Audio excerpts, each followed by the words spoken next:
ይህ የላስታ ወረዳ የመንግስት ኮሙኒኬሽን የሬዲዮ ፕሮግራም ነው።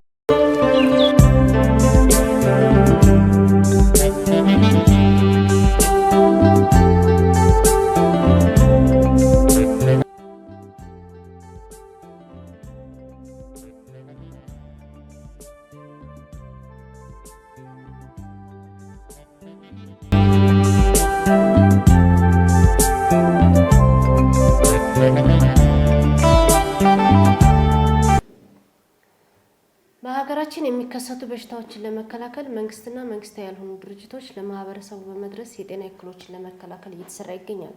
በተለይም የጤና መድን ፕሮግራም ለማመቻቸት ህብረተሰቡ የህክምና ግንዛቤ እንዲኖረው በማድረግ ሰፊ ስራ እየተሰራ ቆይቷል። በመሆኑም በሰሜን ወሎ ዞን ላስታ ወረዳ የጤና መድን ውጤታማነትን ጎልቶ የሚታይና ሰዎች ወደ ህክምና አገልግሎት የመጎብኘትን ባህል ከአመት 2 ጊዜ ወደ 4 ጊዜ እያደገ መምጣቱን ባለሙያዎች ይናገራሉ። የጤና መድን ፕሮግራም በ2018 ውጤታማ ለማድረግ የወረዳው ስራ አስፈጻሚዎች፣ የጤና ባለሙያዎች፣ የጤና ኤክስቴንሽን ባለሙያዎች፣ የቀበሌ ግብርና ባለሙያዎችና ከአጋር አካላት ጋር የንቅናቄ መድረክ ተካሂዷል። በመድረኩ ተሳታፊ የሆኑት አርሶ አደር ጋሻው ግርማይ እንደሚገልጹት የጤና መድን ፕሮግራም ከተጀመረ ጀምሮ ህብረተሰቡ የህክምና አገልግሎት በቀላሉ ወጪ እየታከሙ መሆኑን ገልጸው አልፎ አልፎ የሚታዩ የመድኃኒት እጥረት ችግሮች እንዲፈታላቸው ጠይቀዋል። ለነገር ግን እሱን መፍታት ከተቻለ ግን የጤና መድን ጠቀሜታውን ማንኛውም ሰው ያውቃል። እንኳን ሰዋቂ የተባለ ህፃናትም ቢሆን መነኮሳትም ቢሆን ሁሉም ያውቃሉ። ምክንያቱም በትንሽ ብር እስከ 100 ሺህ ብር እስከ 50 ሺህ ብር እንደኛ ቀበሌም አልፎ እየታከሙ ስለሆነ እነዛም በብዛት እያስተማሩም ስለሆነ ማንኛውም ሰው ጠቀሜታውን ያውቃል። ለነገር ግን የመድኃኒት እጥረት ብቻ በጤና ጣቢያ ይኖራል የሚለው ይሄ ጥያቄ ግን በሰፊው እየተስፋፋ እንደኛ ቀበሌ ይገኛል። 7-8 ቤተሰብ 10 ቤተሰብ በአንድ ደብተር ብቻ ስንት ጠቀሜታ ውስጥ እያገኘ ያችን ደብተር በመያዝ ለብዙ እየተላለፉ ወደ ሌላ የሚተላለፉ በሽታዎች ባጭሩ በመታከም ብዙ በሽታዎች እየተገቱ ይገኛሉ።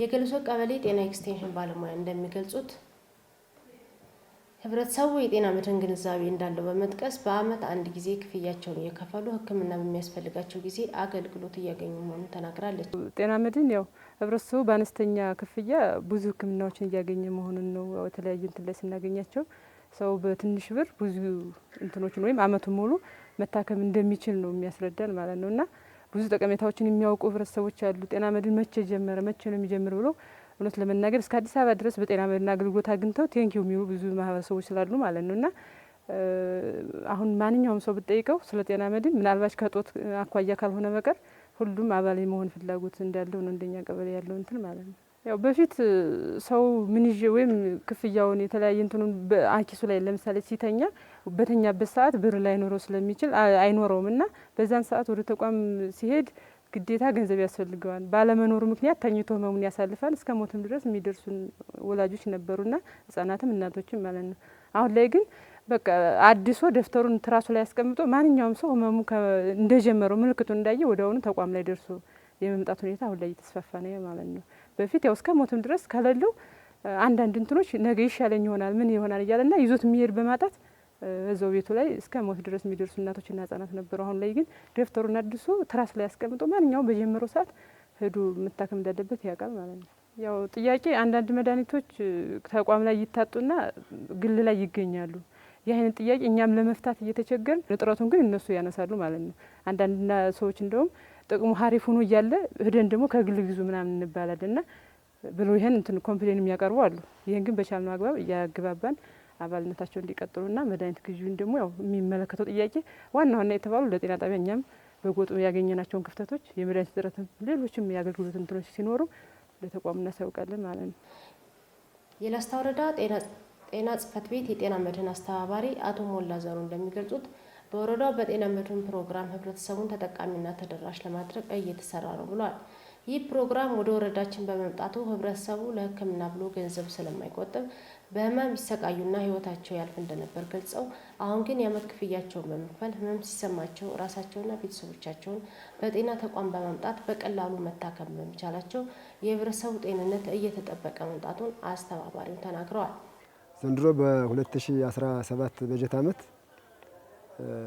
ከ100% ወደ 70% ፈጽመን ወደ 14 ሚሊዮን ገንዘብ ሰብስበን ነው ያለ ነው።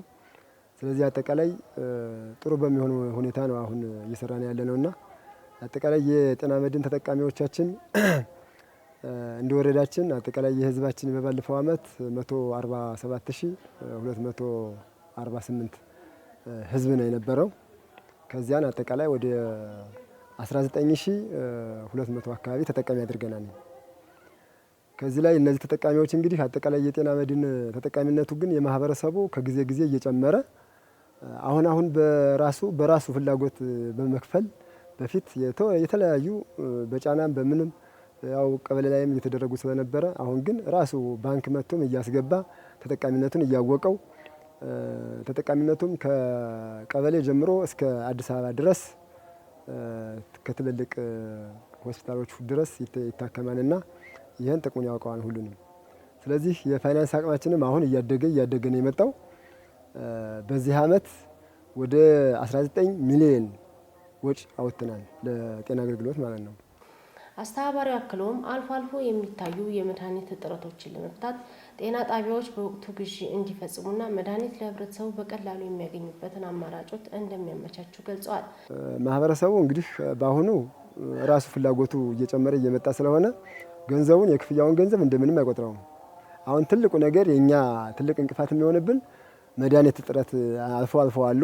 እነሱን ደግሞ በተቻለ መጠን ጤና ተቋሞችን እንዲያሟሉ ማድረግ ነው የሚጠበቅብን ነው ትልቁ ነገር። ከኢብሳ መድኃኒት ኤጀንሲው ምናልባት በአብዛኛው የተፈለጉት መድኃኒቶች ላይገኙ ይችላሉና ሁሉም እንደ ክልል ሁሉም ፈላጊ ስለሆነ የማህበረሰቡ የጤና ተጠቃሚነትም እያደገ ሲመጣ የመድኃኒቶች እጥረት አጋጣሚ ይከሰታሉና እሱን ደግሞ በተቻለ አሁን ባህር ዳር ላይ ሌላ ኤጀንሲ ጀምሯል። እስካሁን ደሴ ብቻ ነው የነበረው።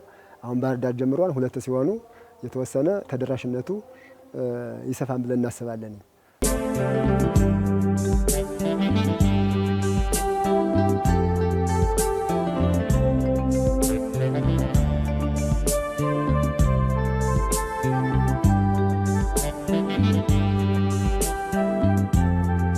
የላስታ ወረዳ ጤና ጽሕፈት ቤት ተወካይ ሳለ ደርቤ እንደሚገልጹት የጤና መድን ተግባራትን ለማከናወን የሚመለከተን አካሎች በበላይነት በሙያ መስራት መቻል እንዳለበት በመጠቆም የሚታዩ የመድኃኒት አቅርቦት ችግሮችን ለማመቻቸት እንደሚሰራ ተናግረዋል።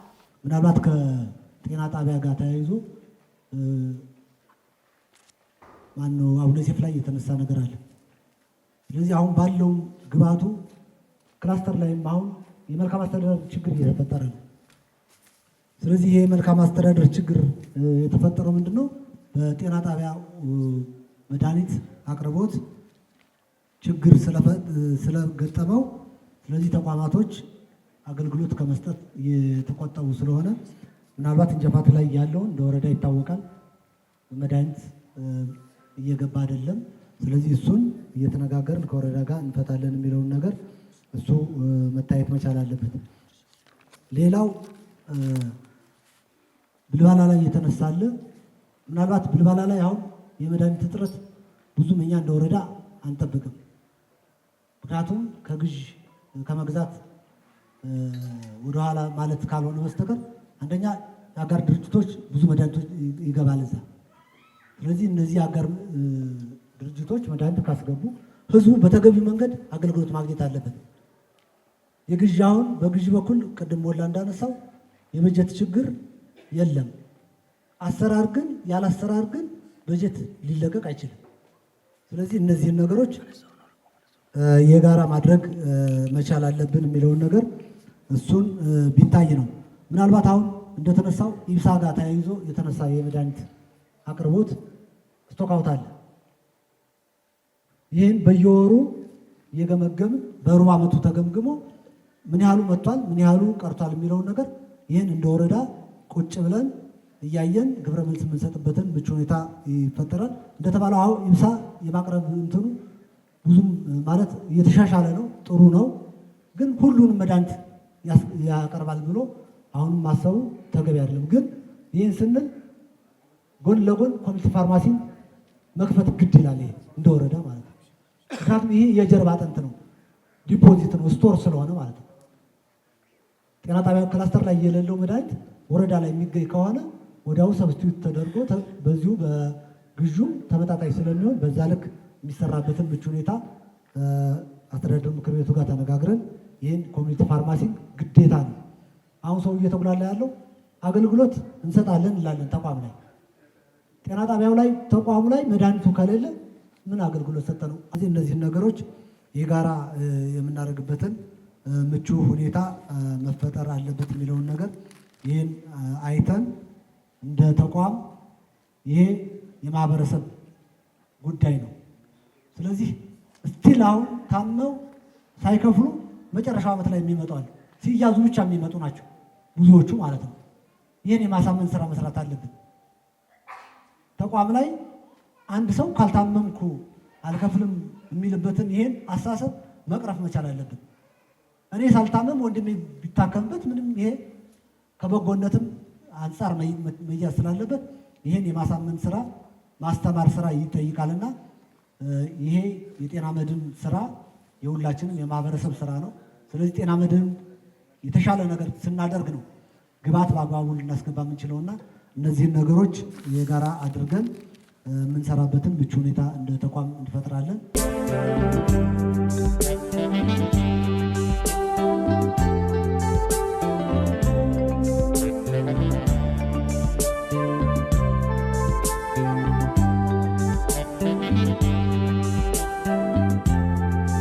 የላስታ ወረዳ ዋና አስተዳዳሪ ኢንጂነር ለዓለም ብርሃኑ እንደሚገልጹት ይህ ፕሮግራም ለማህበረሰብ የሚጠቅም ትልቅና ሰፊ በመሆኑ በሀገር ደረጃ መንግስትና መንግስታዊ ያልሆኑ ድርጅቶች ሰፊ ስራ እየተሰራ ያለ መሆኑን ገልጸው የሚመለከተን ባለድርሻ አካላት ኃላፊነታችን ልንወጣ ይገባል ብለዋል።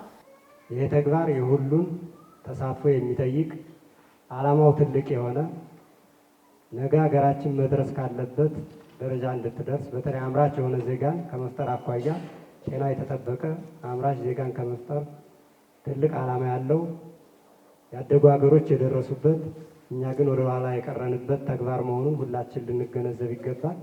ስለዚህ ዓላማው ሰፊ በጊዜ የተገደበና ትልቅ ዓላማ ያለው ለማህበረሰባችን በጣም በመተጋገዝ ላይ የተመሰረተ የጤና ፋይናንሲንግ ስርዓት ነው ማለት ነው። ስለዚህ ይህንን ሁላችንም ደግፈን ማህበረሰባችን ተጠቃሚ እንዲሆን የየድርሻችን ለመወጣት ነው ዛሬ የተገናኘ ነው። ዋና አስተዳዳሪው አክለውም ይህ ፕሮግራም በአጭር ጊዜ ከታህሳስ 1 እስከ ታህሳስ 30 የሚጠቃለል በመሆኑ ተግባሩ የጤና ባለሙያዎች ብቻ ሳይሆን ሁሉም አካል በመደገፍ ማህበረሰባችንን ማስጠቀም መቻል አለበት ሲሉ መልእክታቸውን አስተላልፈዋል። ይህ ፕሮግራም የሚያልቀው በአንድ ወር ውስጥ ነው። በአንድ ወር ውስጥ ስለሆነ ሁላችንም ኃላፊነት መውሰድ አለብን ማለት ነው፣ የሁሉን ርብርብ ስለሚጠይቅ።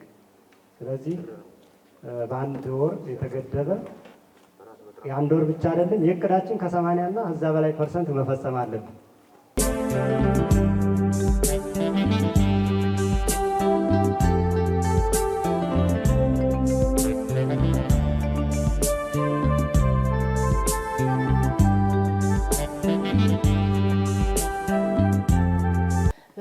የማህበረሰቡን ተጠቃሚነት ለማረጋገጥና ጤናማ ትውልድ ለመፍጠር የሁላችንም ኃላፊነት በመሆኑ ለተግባሩ የድርሻችን እንወጣ የዛሬው መልእክታችን ነው።